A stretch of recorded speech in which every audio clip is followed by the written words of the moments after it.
আজ একটা আনন্দের দিন। ছোট ছোট মুহূর্তগুলো যেগুলো ঈশ্বরের কাছ থেকে পেয়েছি সেগুলো ধরে রাখলাম এবং কি কি আনন্দ পেয়েছি সেগুলো তোমাদের সাথে শেয়ার করছি।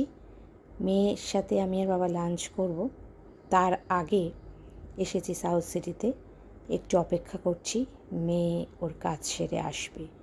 তার আগে ঈশ্বর যে আনন্দগুলো দিয়েছেন সেগুলো আমি ভাবতেও পারিনি, তাই চিরঋণী তোমাদের সাথে শেয়ার করছি। সঙ্গে থাক। আমার ছোট্ট বন্ধু কই ফ্লাই দেখা হেলিকপ্টার, এটা করে আমায় তুই নিয়ে যাবি, এটা করে নিয়ে যাবি, কোথায় নিয়ে যাবি সেটা বল। সেটা আমি দুবাই নিয়ে যাব। ওরে বাবা, love you so much. Tata tata. এই যে নাজমা, কি বলছো বলো, তুমি আমায় মিস করছিলে?